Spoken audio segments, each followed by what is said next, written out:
Habib Rizik adalah seorang doktor dengan disertasi Pancasila. Tidak ada orang yang bisa menjelaskan Pancasila sebaik Habib. Dan saya disuruh masuk ke kamar pribadinya. Buku-buku Bung Karno itu penuh di kamar Habib. Tersebut kan terjadi 2001. Sebetulnya kan sudah clear, sudah masuk pengadilan. Tapi beberapa stasiun televisi sampai hari ini diulang-ulang terus itu pengurusan. Jadi seolah-olah yang ada di benak bangsa Indonesia ya itulah KIP setiap hari. Saya agak heran karena waktu saya berkunjung ke kediaman Habib, ternyata rumahnya Habib di sebelah gereja. Dan saya dengar pendetanya sendiri yang ngomong waktu itu bahwa gereja itu dilindungi oleh Habib.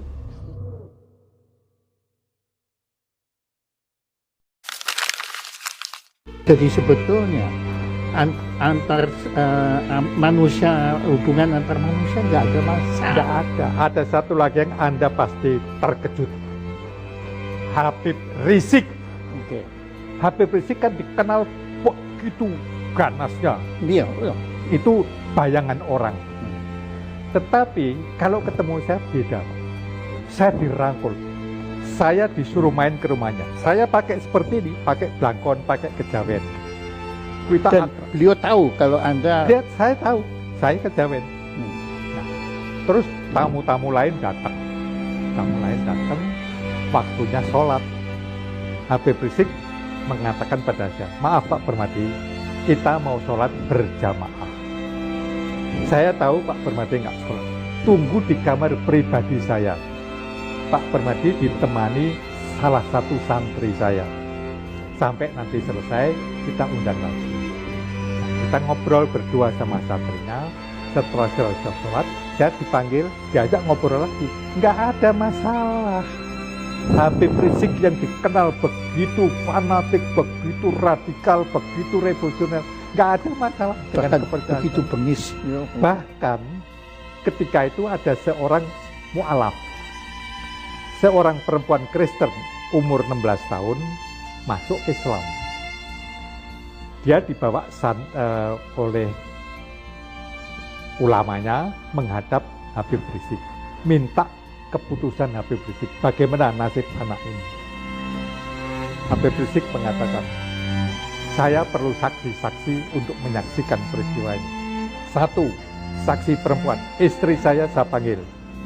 2, Pak Permadi saya suruh menemani saya. Nah, ketika terjadi dialog, ulamanya mengatakan, Pak Habib, ini anak umur 16 menjadi Islam dari Kristen. Bagaimana enaknya? Sebelum saya memutuskan, saya minta istri saya. Istri menjawab, saya sama-sama perempuan. Tetapi saya juga istrinya Habib. Karena itu, saya persilahkan Habib saja yang memutuskan. Saya akan menerima. Nah, terus Habib bilang, bagaimana Pak Permadi? Saya mengatakan, Beb, bagi saya, umur 16 itu belum dewasa. Dia belum bisa memutuskan sendiri. Karena itu, kalau dia menjadi Islam, harus ada izin dari orang tuanya. Tidak bisa sendiri. Habib bisa membatalkan, bisa menerima, terserah Habib.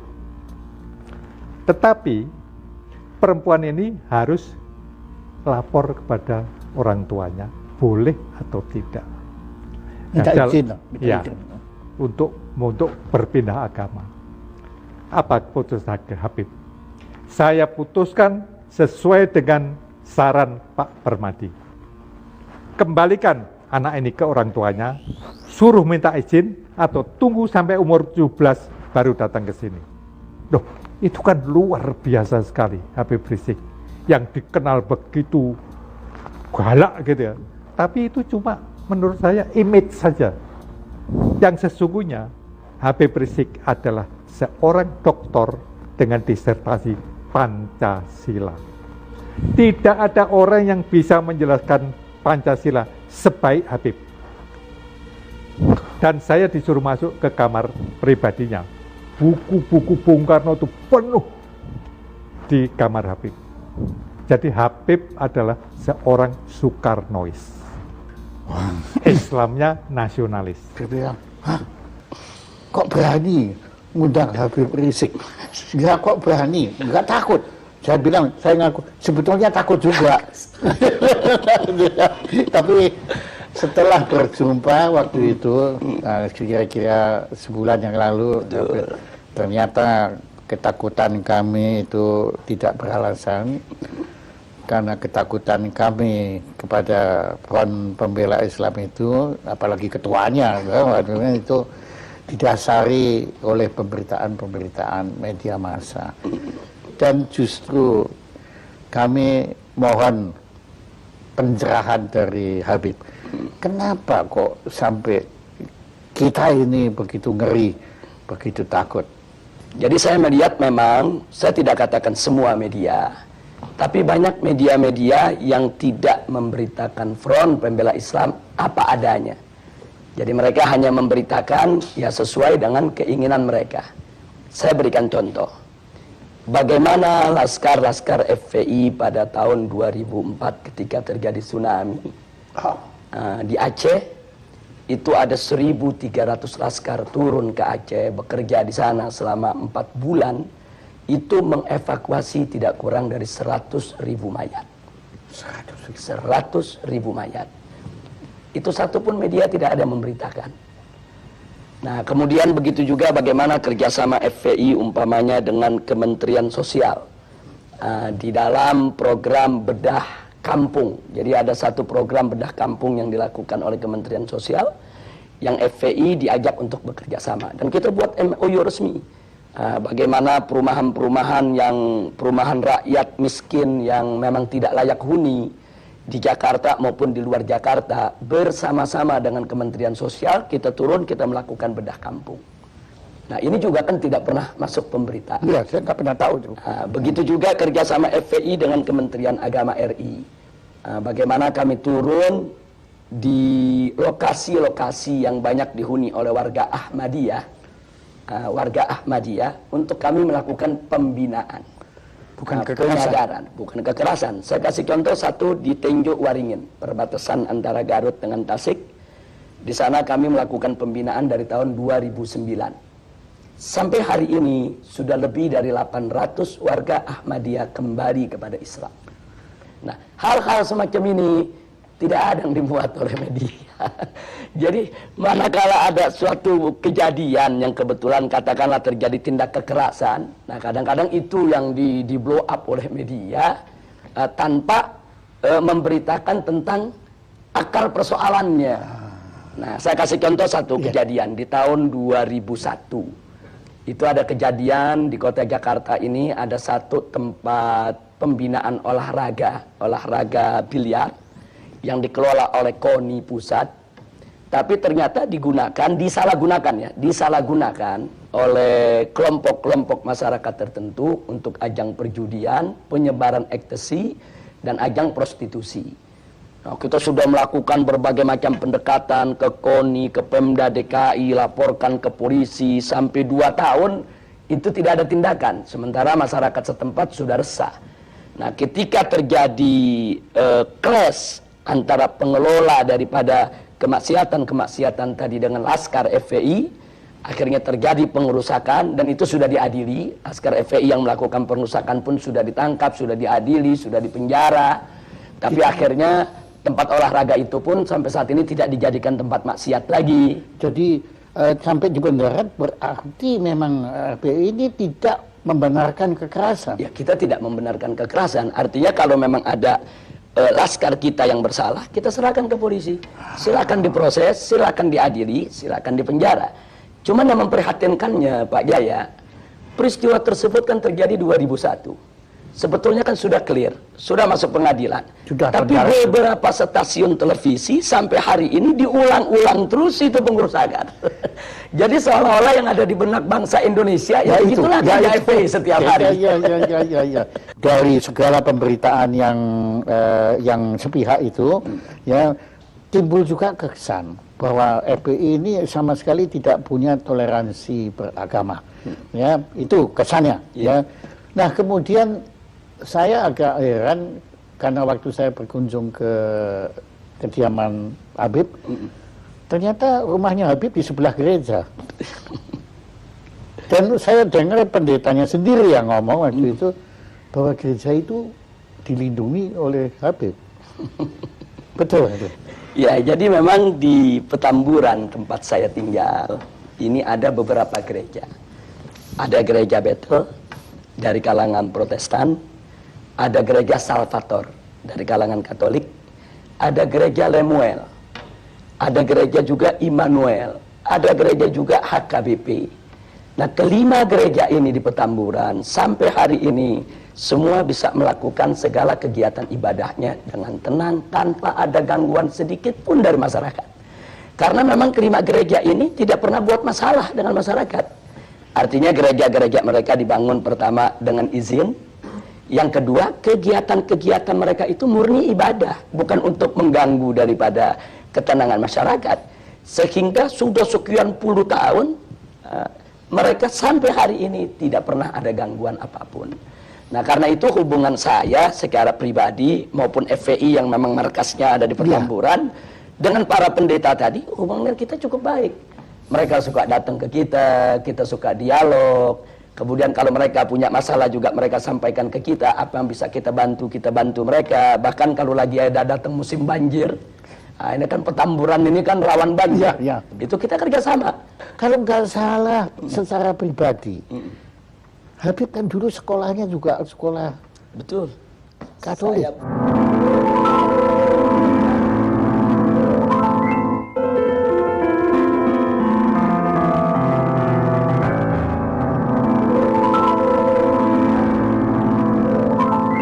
Saya di SD negeri di Petamburan dan waktu saya SMP Kristen Bethel. Memang tidak jauh dari rumah saya karena memang waktu itu kan saya lulus SD ini kan usia masih terlalu muda. Badan saya juga masih terlalu kecil. Orang tua kan khawatir kalau saya disekolahkan di tempat-tempat yang jauh. Walaupun ketika itu secara rayon saya mendapatkan SMP negeri 40 Pejompongan. Tapi karena orang tua khawatir, kata orang tua lebih baik sekolah yang di tetangga saja yang dekat. Dan itu Anda lakukan? Dan sebetulnya saya waktu itu sempat menyatakan juga, Ibu, kalau saya sekolah di situ apa nanti nggak khawatir?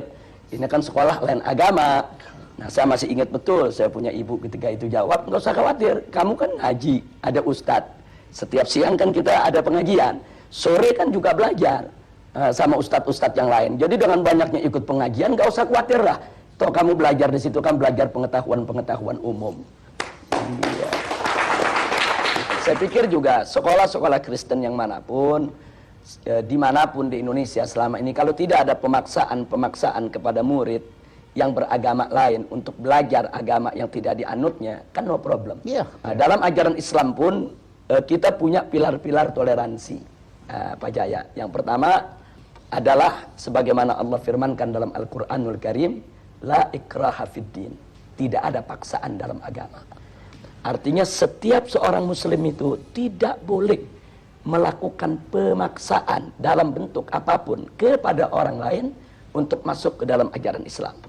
Nah, jadi ini ketentuan dakwah dalam Islam. Jadi nggak boleh ada orang dipaksa masuk Islam, dipaksa menjalankan syariat Islam. Itu nggak boleh. Nah, itu yang pertama. Jadi artinya la ikraha fiddin, tidak ada paksaan dalam agama. Ini merupakan pilar toleransi dalam ajaran Islam. Yang kedua, itu tidak boleh ada caci maki terhadap agama lain. Bahkan Allah ingatkan, nanti kalau kau hina mereka, nanti mereka akan menghina Allah. Nah, jadi kalau nggak mau dicubit, jangan nyubit, kan begitu. Nah, jadi ini pilar toleransi dalam ajaran Islam.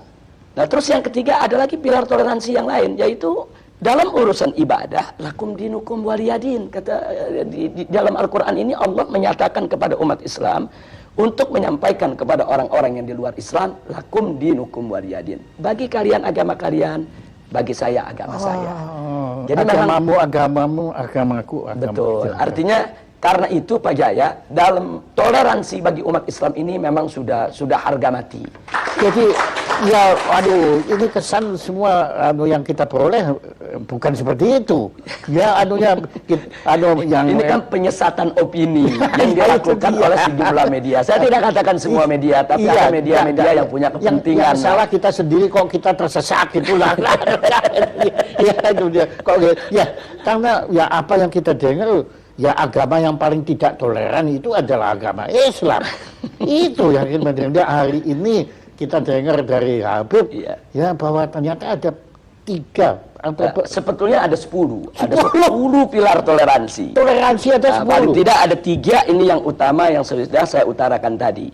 Dalam ajaran Islam ini kita menerima dengan sepenuh hati konsep pluralitas. Tapi kami menolak konsep pluralisme. Ada beda antara pluralitas dengan pluralisme. Nah, kalau pluralitas itu adalah kebinekaan, keragaman. Karena itu Islam diajarkan dengan pilar-pilar toleransi yang kita sebutkan tadi. Pilar-pilar toleransi itu dalam rangka untuk kita bisa hidup dengan benar, dengan baik, dengan lurus dalam masyarakat yang plural tadi. Nah, ini kita sebut pluralitas.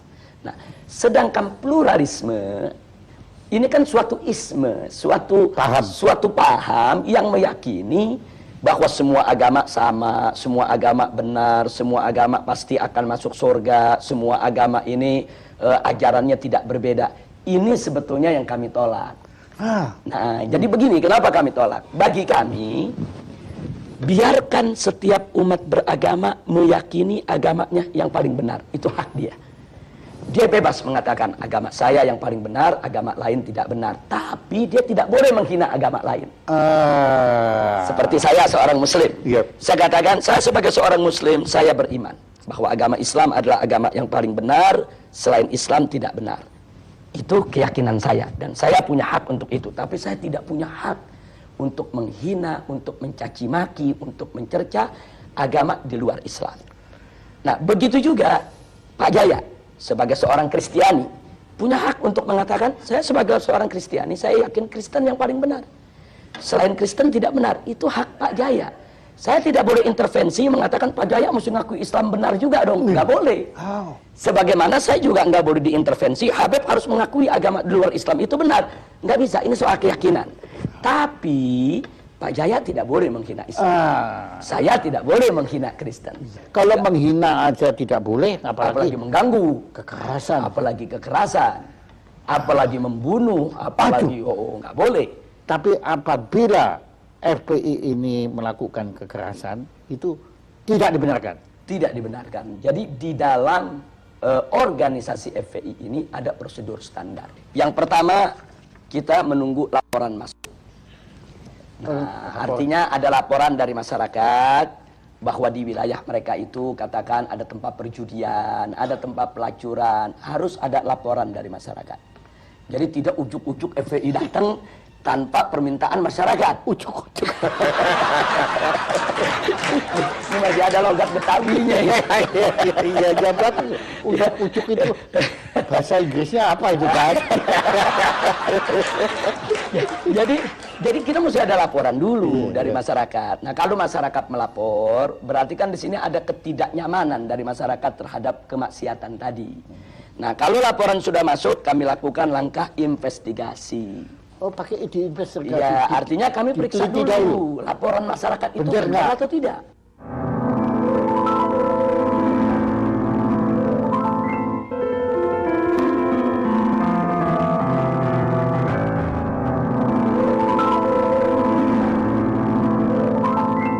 Kita himpun data, apa itu dengan film, apa dengan foto, kita himpun data. Jadi betul-betul terbukti kalau di sana memang sesuai dengan laporan masyarakat tadi. Iya, jadi makin tidak ujuk-ujuk gitu. Betul. Nah, kemudian setelah itu masih ada langkah ketiga. Setelah data terkumpul, kami lakukan pemetaan wilayah. Nah, maksudnya pemetaan wilayah begini. Kalau mayoritas masyarakat di wilayah tersebut setuju dengan tempat maksiat tadi, mungkin ada anaknya yang bekerja di sana, mungkin ada warganya yang jadi tukang parkir di sana, itu diperhitungkan. Kita itu namanya pemetaan wilayah. Nah, andai kata masyarakat di sana masih mendukung tempat maksiat tadi, maka kami sebut wilayah dakwah. Kami harus kirim ustadz, kirim guru, kirim pendai, pendakwa untuk menyadarkan masyarakat kalau maksiat itu berbahaya bagi kehidupan mereka. Itu bisa setahun, bisa 2 tahun, bisa 3 tahun, bisa 5 tahun. Kesadaran masyarakat ini Dan kan. itu pernah terjadi. Dan memang sering, bukan pernah, sering terjadi. Makanya ada sejumlah tempat maksiat sampai hari ini tidak disentuh oleh FPI. Nah, orang yang tidak paham, mereka pikir, oh ini nyetor sama FPI ini. Kan begitu. Ya, tapi saya mau tanya nggak sampai hati. Bebas saja untuk ditanya. Ujuk-ujuk angin. Jadi maksudnya kalau tempat tersebut, kalau warganya masih mendukung, kemudian kita melakukan satu aksi fisik lah katakan, itu kan akan jadi konflik horizontal antara FPI dengan masyarakat, Pak Jaya. Dan itu Dan dihindari. itu tidak boleh. Kalau setelah kami investigasi, ternyata masyarakat mayoritas memang nggak suka dengan maksiat tadi. Cuma mereka tidak tahu jalan bagaimana cara menutupnya. Mereka sudah lapor ke RT, ke RW, ke lurah, tapi tidak membuahkan hasil. Nah ini kami sebut wilayah hisbah. Artinya dukungan masyarakat kan kita sudah dapat. Nah tinggal bagaimana menuntun masyarakat tadi untuk menutup tempat maksiat tadi. Bagaimana cara kami tuntun? Kami bawa mereka ke tingkat yang lebih tinggi. Kami bawa ke camat, kami bawa ke gubernur, kami bawa ke DPRD untuk dialog. Kami ajak mereka untuk mendemo secara damai, kirim surat, kumpulkan tanda tangan masyarakat yang minta itu ditutup. Nah, manakala aparat sudah turun, tutup karena tekanan masyarakat begitu kuat, tugas FPI selesai.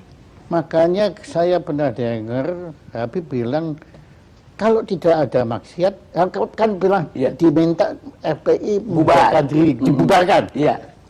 Habib bilang apa waktu Ya, itu? jadi kalau maksiat itu sudah tidak ada di Republik ini, pemerintah menegakkan hukum secara benar, FPI bubar sendiri.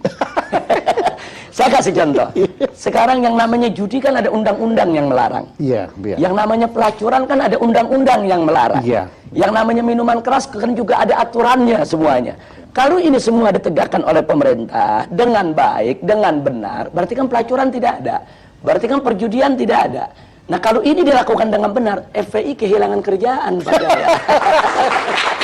Itu kalau kami boleh tahu itu kasusnya apa yang Habib sampai masuk penjara itu? Yang di penjara itu pertama waktu tahun 2003. Oh, yang pertama? Ya, 2003 Ya. itu sebetulnya simpel saja. Saya diundang dialog macam ini di sebuah stasiun televisi. Oh iya.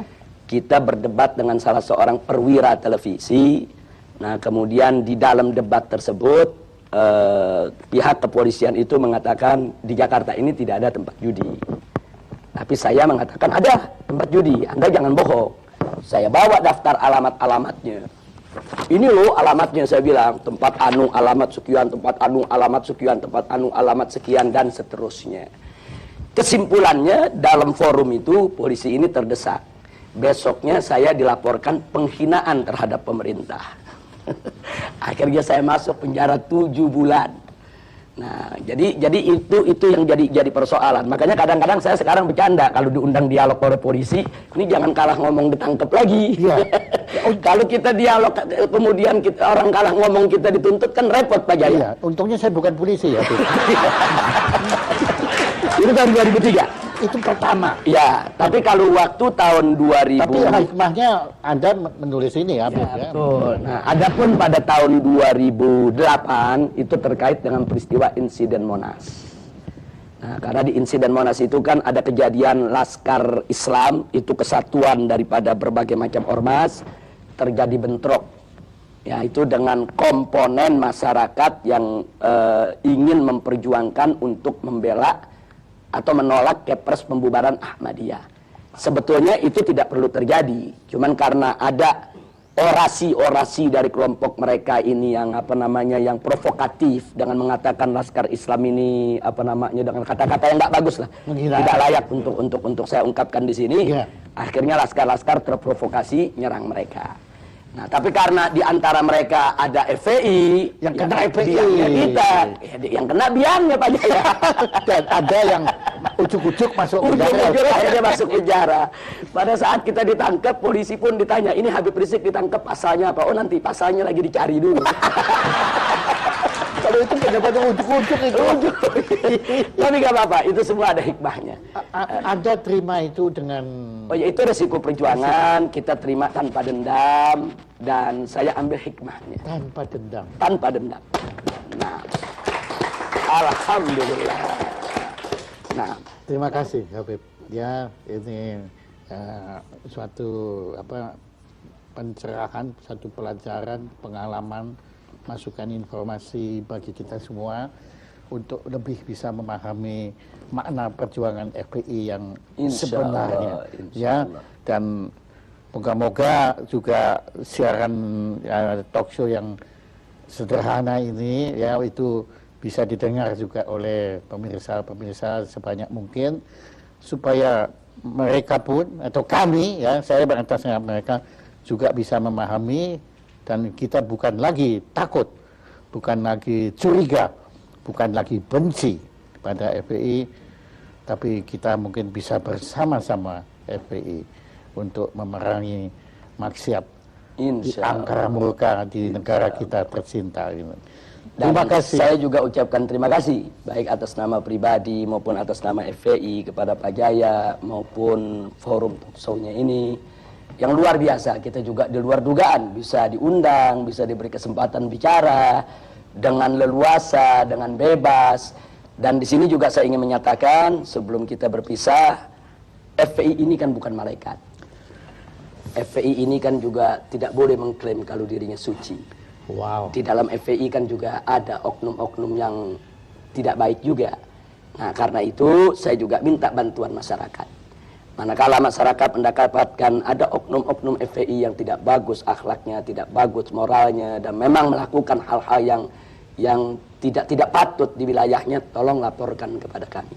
Kami akan ambil tindakan tegas. Bahkan kalau ada cabang-cabang FPI yang coba-coba melakukan suatu kegiatan melanggar daripada prosedur yang saya sebutkan tadi, kita tidak segan-segan. Cabang itu kita bekukan dan kita bubarkan. Nah, jadi kita tidak mengklaim kalau FPI ini tidak punya salah. Tidak. Saya pun sebagai pimpinannya mungkin terkadang juga bahkan sering juga melakukan kesalahan. Apa itu kesalahan dalam mengambil keputusan, kesalahan di dalam berucap, kesalahan dalam bertindak. Nah, karena itu mari kita saling menasehati, saling memperingati, saling memperbaiki satu sama lainnya. Sekali lagi terima kasih buat Pak Jaya dan semuanya. Terima kasih banyak.